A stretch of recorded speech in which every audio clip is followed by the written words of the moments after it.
Holotropic breathwork is a new therapeutic technique that enables psychotherapists to induce non-ordinary states of consciousness.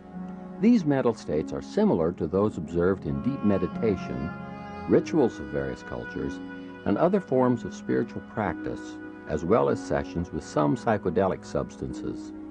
Non-ordinary states of consciousness have been found to be extraordinarily effective in helping people gain insights into the sources of their emotional problems and to facilitate rapid healing. Holotropic breathwork was developed by Christina and Stanislav Grof. Dr. Grof is a clinical psychiatrist and the leading authority in the world on the healing potential of non-ordinary states of consciousness. As Director of Research at Maryland Psychiatric Research Center, Dr. Grof conducted extensive studies on the use of LSD and other psychedelic substances in the treatment of emotional disorders. He has written a number of books, including The Adventure of Self-Discovery and The Holotropic Mind. Together, he and his wife Christina wrote Beyond Death and The Stormy Search for the Self. Christina Grof is the author of The Thirst for Wholeness, Attachment, Addiction, and the Spiritual Path. She is the founder of the Spiritual Emergence Network and president of Grof Transpersonal Training. Stan and Christina Grof have spent nearly 20 years developing a simple but effective way for therapists to induce non-ordinary states of consciousness without using drugs. Many consider this to be a significant breakthrough in psychotherapy. This technique is called holotropic breathwork. My name is Walter Mead. I was intrigued by this new technology, so I arranged to talk with Stan and Christina Grof in California, where they were conducting a training program for therapists. You and Christina have developed a powerful therapeutic approach called holotropic breathwork. You've put thousands of people through this workshop, and you've trained hundreds of therapists to do this new practice. Can you tell me exactly what is holotropic breathwork? Holotropic breathwork is an experiential approach to self-exploration, to therapy, which uses very, very simple means. It uses faster breathing, it uses powerful evocative music, and also a certain kind of body work when it's indicated. And we also combine it with what we call mandala drawings, where people get a piece of paper with a circle, and after the session they try to communicate what happened to them in a kind of graphic way. And then these sessions are followed by sharing, where people talk about their experiences. In terms of the term holotropic, which sometimes puzzles people, it's not a common word. It's actually our own word. This is a Greek word which has two parts to it. The part holo is from holos, which means whole, and tropic from trepein, which means oriented towards something or moving towards something. Like in the term heliotropic, the plant, when put to the window, tends to follow the sun. So it's heliotropic. So literally this holotropic means moving towards wholeness, moving towards the totality. Could you walk us through a typical holotropic breathwork session? What would it look like from beginning to end? Well, first of all, we try to find a room that's large enough to hold a group of maybe 20, 30, up to maybe 40 people. In a natural setting is the best, but it doesn't have to be that way. And then we ask the group to get together and choose partners. Each individual will choose a partner, and in this first session, one of those people does the breathing, and the other person sits with him or her or attends the breather, and so everybody has a personal attendant. And then they switch roles so that everybody gets a chance to participate both as a breather and as what we call a sitter. And then we prepare the group theoretically. Stan will give a talk on some of the experiences people can have, a very wide understanding of the human experience, the human psyche, and we find that that helps in people allowing themselves to go into parts of themselves that they might not otherwise easily move into. And then in the session itself, we ask people to lie down on the floor. The breathers lie down on the floor. The partner or sitter sits with them. And then I will do a relaxation to help people to kind of get into an open, relaxed state of mind and body so that they can more easily have their experience. And after the relaxation, we'll ask them to start doing some breathing, which is faster and deeper than their usual breathing pattern. Encourage them to find their own rhythm throughout the session, which is still deeper and faster than usual. And then we'll put on some music. The music will support that experience as they're having it. The session usually lasts an hour and a half to 2.5 hours. And then after the session, we encourage people to draw something that will express what that experience was for them, and then we'll talk about it in the small groups afterwards. The breathing seems to be a key aspect of this new therapeutic approach. What is so important about the breathing? Well, breathing has been used throughout centuries in many, many different cultures as one of the most powerful means to change consciousness. You know, in many, many different ways. You can do all kinds of things with your breathing to change your consciousness. So some of those ways are very extreme. For example, the original baptism, as it was practiced by the Essenes, involved actually 4 or 5 people taking the initiate to the river and holding the head under water until they came close to death and then surfacing them. You can change your consciousness by breathing faster. You can change your consciousness by withholding breath or alternating those two. And there are also very refined, very subtle ways of changing consciousness with breathing, where there is no change in the actual rate of breathing, but there is a certain quality of attention to the breathing, like in the Eastern spiritual traditions. In Zen, for example, you just pay very, very exquisite attention to your exhalation or to your inhalation.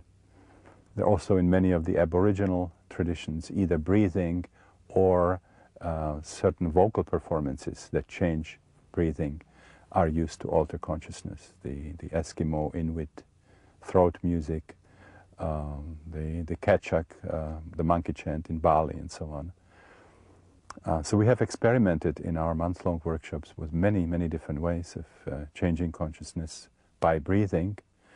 And we have then found out that it's basically very simple, that all you have to do is to ask people to breathe a little faster, a little deeper, with this quality of attention, where you shift attention from your head, from the cognitive process, to your body, to your breathing. And after a while, that profoundly changes consciousness. Also, we ask people to do this process with their eyes closed. That this is an inner journey, this is an inner experience, and so for the time of the session, which may last for a couple of hours, they keep the inner world separate from the external world so that they get a rich experience of what comes up for them. The music appears to be a very critical part of your whole approach to holotropic breathwork. Could you tell me a little bit about how you select the music? Okay, well, this is one of my favorite parts of the holotropic breathwork. I think the music adds a very rich, a very aesthetic dimension to the work, and it gives people a kind of carrying frequency with which they can have their experience. It also, because there is this kind of aesthetic sound in the room, it allows people to maybe emote or express themselves more easily than if the room were silent. When I choose the music, I look, first of all, for pieces that are not too easily recognizable. If we use music with words, we use music with words from another culture or from another language. We like to use a combination of all different kinds of music. There's some classical pieces that are not too well known, or some ethnic music that, particularly that has been developed particularly for inducing non-ordinary states of consciousness. So from many different ethnic, cultural roots, a lot of drumming, a lot of chanting, and so on. Some very spiritual music from different cultures. The best of some electronic music, and I would say the best of electronic music, because some electronic music can be very invasive if somebody's wide open experientially or emotionally. One of the basic attributes of this work is that we very much believe that each person contains his or her own answers. You know, that there's a deep healing wisdom that comes out of each person.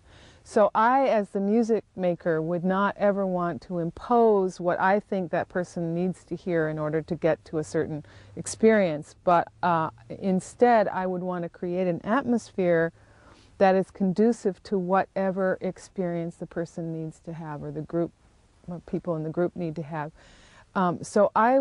What I do is to watch what is going on in the room and to then put on music to support that. So for example, I'll usually start with some kind of activating music, something with some rhythm that will help people get into the breathing.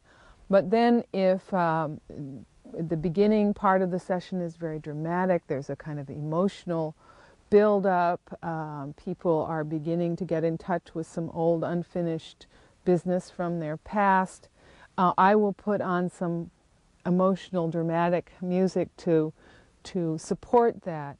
Then if that becomes more and more intense, more dramatic, there's some physical movement going on, I'll put on music to support that. Often in the session there will be a number of people who will get to a point of some kind of emotional breakthrough, or some very positive, sometimes spiritual kinds of experiences.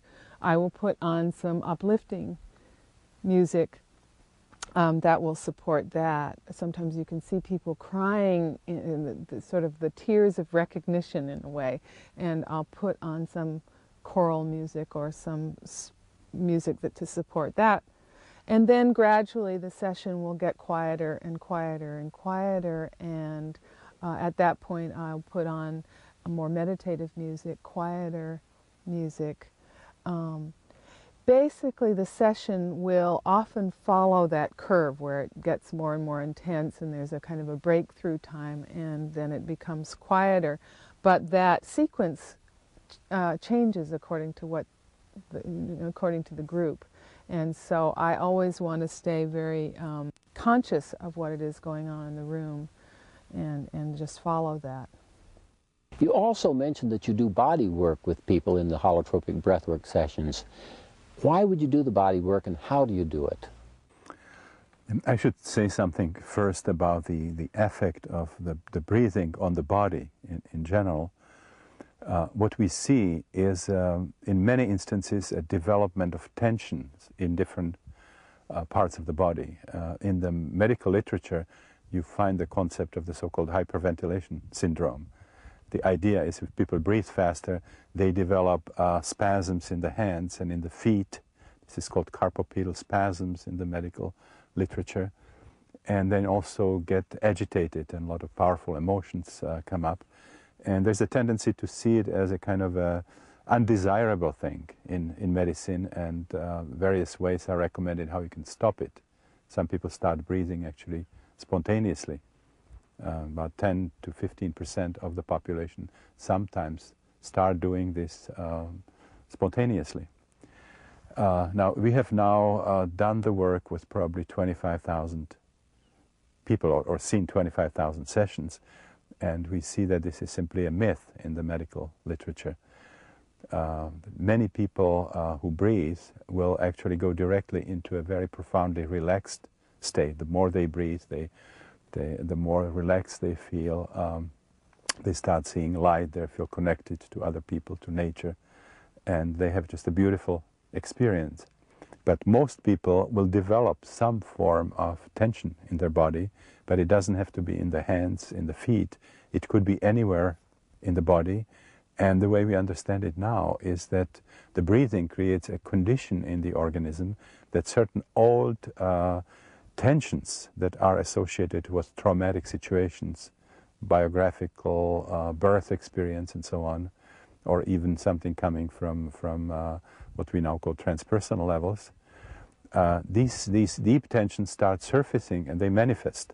And actually by experiencing them, people are getting rid of them. So in some sessions we don't have to do any body work, but there are some other sessions in which when the breathing ends, they still have tensions in certain parts of their body, and that's where the body work comes in. And the basic strategy here is that we check the body of the person, see where the symptoms are, then we ask them to actually do something to accentuate the symptom. We always want to extract the symptoms. We want more of what's happening, and then we do something from the outside to accentuate it even further. And while we are holding the tension in that part of the body, we ask the person to allow the rest of the body to express anything that wants to happen without any censorship. And this could be something that doesn't make any sense.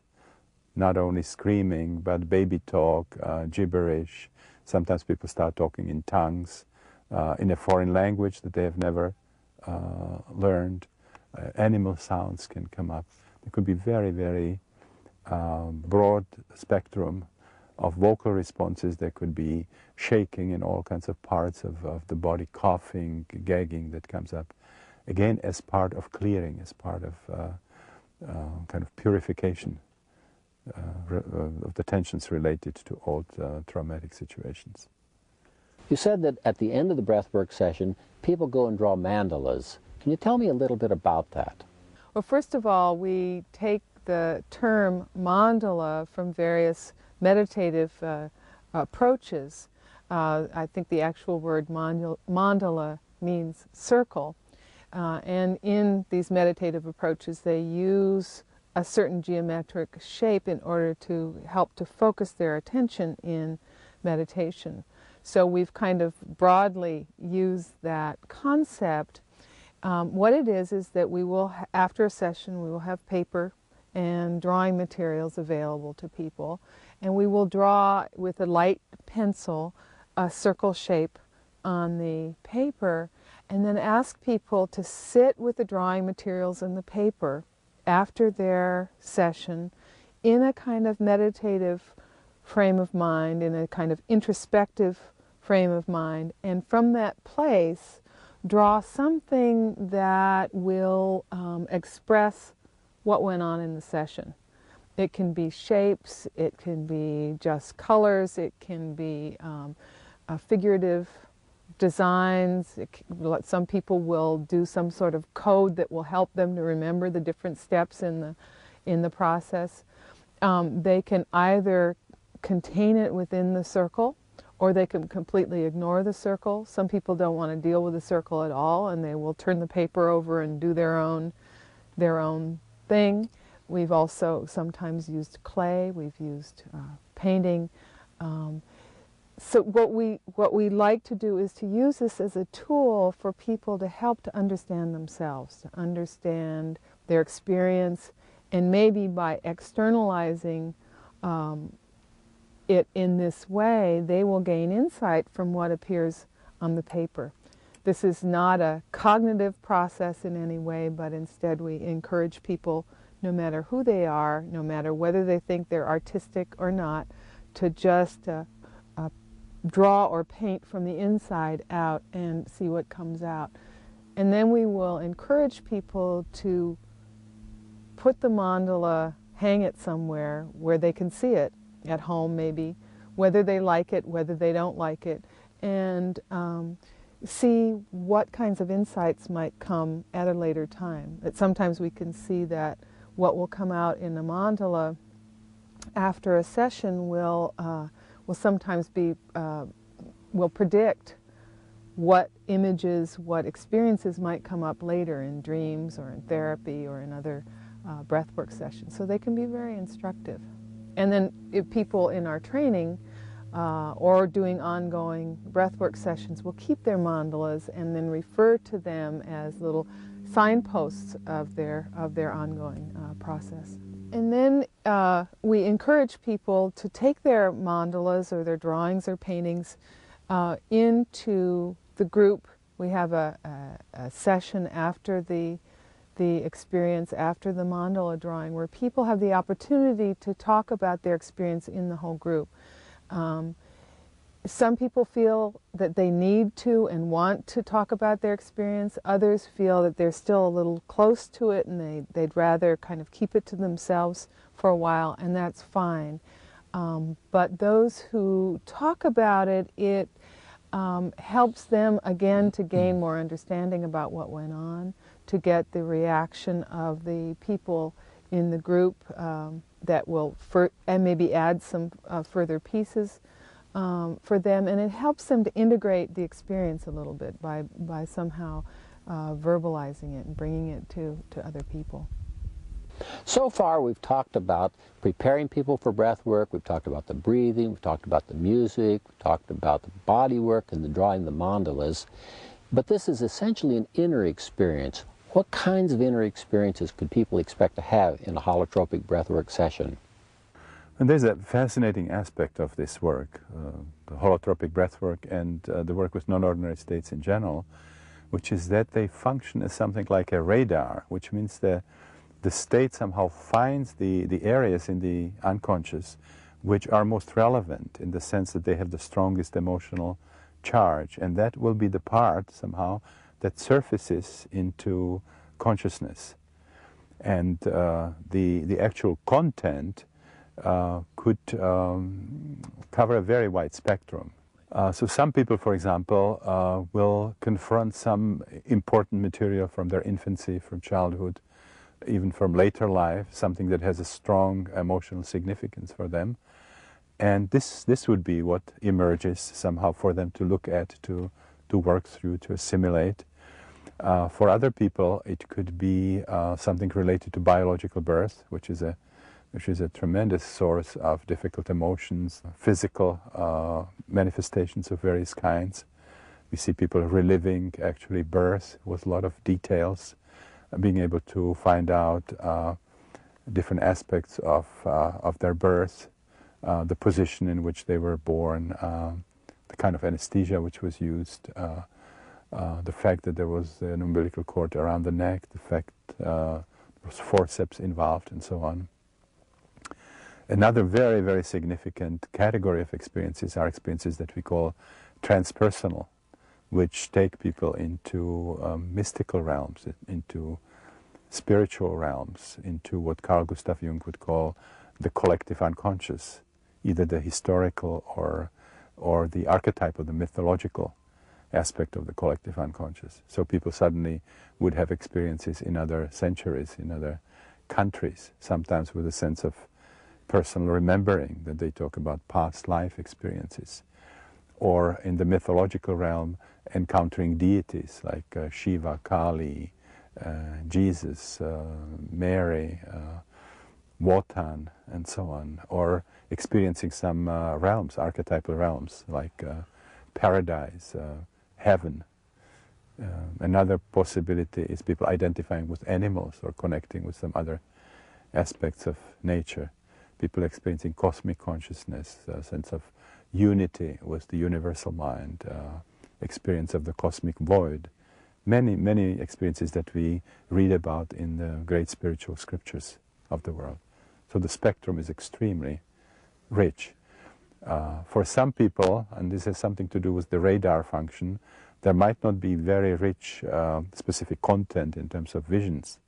If it's a person who has a lot of physical tension in the body, the whole session might be just a tremendous build-up of physical tension and then deep relief.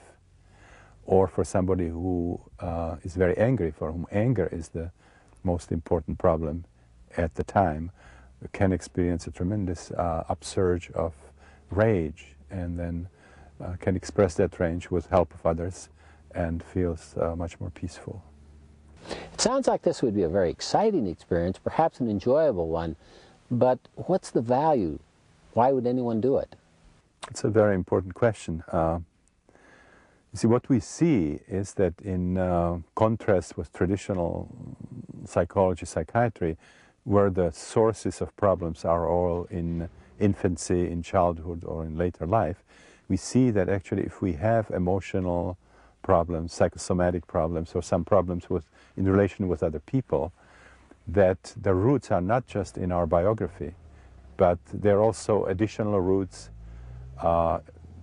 connected to the trauma of birth, and the roots of these problems can even go to what we call the transpersonal level, so that in order to really work through a problem in a reasonably short time, people have to allow themselves to have experiences in all those categories. So you can be working on asthma or on a phobia, for example, and you will find something meaningful related to it that comes from your childhood or infancy. And then as the process deepens and continues, you find out that the same problem also has a deeper root in connection to a certain facet of your birth experience. And then as you continue, you might find out that there's a connection to what you perceive as a past life experience, or there's a connection to what Jung would call an archetype, or that to work through your anger, you might have to experience part of it in identification with a panther or a wolf. So these are very, very therapeutic, very transforming, healing experiences. You know, my background is as a clinical psychiatrist, so this is where I came from, and I'm very, very interested in this healing potential. It goes beyond just the adventure of self-discovery. So, why couldn't I simply go home, put on an eye shade, or close my eyes, put on loud music, breathe deeply, and have very fascinating experiences? This approach is deceptively simple. I mean, as you say, we do breathing, we ask people, you know, lie down, we play music and have an experience and then draw. But it's not all that simple. Well, for one thing, we have great respect for the wisdom, the healing wisdom that each person has. And at the same time, that experience, that the wisdom that will bring forward these kinds of experiences, whatever the person needs to look at in order to become clearer, more whole people, that needs to be supported by other people. That there needs to be a safe context in which these kinds of experiences, some of them very vulnerable, some of them quite difficult, can come forward. And we believe very strongly that the people around someone having a holotropic breathwork experience need to be trained. They need to understand how to support someone through various kinds of experiences that Stan was describing. They need to know how to create a safe and supportive environment so that the person can go as fully as possible wherever their experience or their psyche takes them. And that, as with many things, approaches that seem to be deceptively simple have some intricate background behind them. There's also the question of learning how to trust these experiences, that some people will, if you go home and try to do it on your own, you might find yourself entering some experience that you are afraid of or that you don't trust fully, and that's where it's helpful to have someone around who knows the experience, who knows how to support it, who can say, go ahead into it, we're here to keep you safe, we're here to go with you wherever you need to go. There's an additional reason. People have to do a lot of inner work to be able to be there kind of unperturbed, supporting a very, very intense emotional process of another person. We see that people, before they get really full training, they tend to get actually triggered by the powerful experience of another person, and instead of being there as a support, they end up in process themselves. So we conduct training which lasts a minimum of 2 years, where psychologists, psychiatrists, social workers, and also a number of students who want to learn this undergo very systematic training, which involves information as well as powerful experiential work, where they alternate in the role of experiencers and sitters, and then also later starts doing what we call floating, which is working with the whole group as they are preparing for doing it on their own, conducting workshops. We ask people to have at least 5 experiences in a workshop context before they apply for this training, to be sure that that's something they want to commit to. And then we arrange the training in the form of what we call modules, 6-day workshops which combine a specific kind of information. Each module has a different topic. Some of them are mandatory, some of them are facultative, optional. And people have to have 7 of these modules, and then when they complete this training, then we have a 2-week certification. Okay, well, one of the things that we see is that there are people who have had practices as therapists of one kind or another, or as clergy or so on, and they begin to see experiences in their clients that don't fit the kind of the more traditional models of what human experience is about, that it's not just about biography, that there's something else happening there, and they become attracted to an expanded understanding of and the transpersonal perspective of the human experience, or they will have had their own experiences along the way, and they say, you know, I've been doing work that with this kind of orientation for a long time. It's been behind closed doors. I don't talk to my colleagues about what I really believe, and now here is a psychology that will address some of what I've been seeing for years, some of what I've been working with for years, but I just couldn't talk about it in some of the professional circles in which I'm operating. What kind of results do you see from this kind of experience? Well, I mentioned I'm originally a clinical psychiatrist, so I'm particularly interested in the changes that happen in terms of what we would consider clinical symptoms. We see people moving out of depression, for example. We see people clearing a lot of psychosomatic symptoms, migraine headache, asthma, pains, tensions in different parts of the body. We have seen people getting over different forms of phobias and variety of other problems, improving self-image, feeling more assertive, and so on, removing guilt, for example. I was invited to videotape an actual holotropic breathwork session. The participants included about 50 therapists who were attending the training program to become certified as facilitators of holotropic breathwork. The session began with the breathers lying down on mats on the floor with their partners sitting nearby. Many of the breathers wore eye shades to block out the light. Others just closed their eyes. When everyone was settled in and ready to start, Christina led the group in deep relaxation exercises. When the breathers were completely relaxed, she asked them to breathe deeper and faster than usual. After a few moments of deep breathing, she started the music.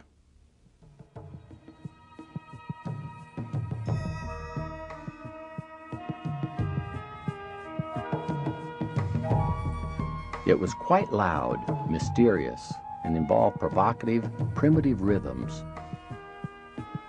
For the first 15 minutes or so, the group seemed quite subdued, and I worried that the presence of the camera crew might inhibit the participants. As it turned out, I was wrong. Many participants started screaming, crying, and moaning or writhing around on their mats. They were obviously having what appeared to be powerful emotional experiences.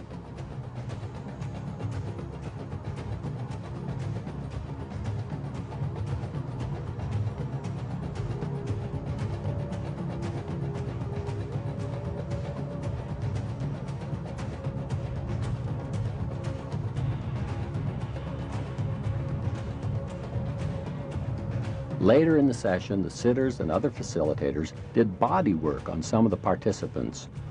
The body work is to intensify the symptoms, such as back pain or headache, in order to release and surface repressed memories that might be associated with the physical tensions.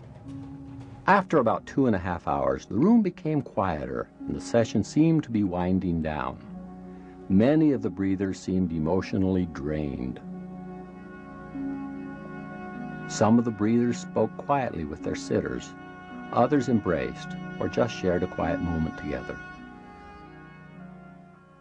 Participants gradually left to go to another room where they drew mandalas relating to their inner experiences. That evening, some of the participants shared their experiences with the group.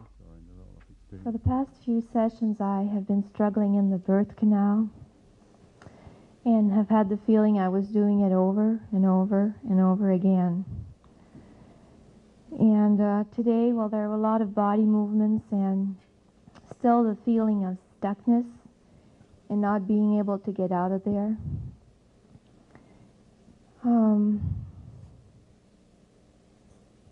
Feeling alone and getting to the place where I felt I didn't have what it took to get free or to get out.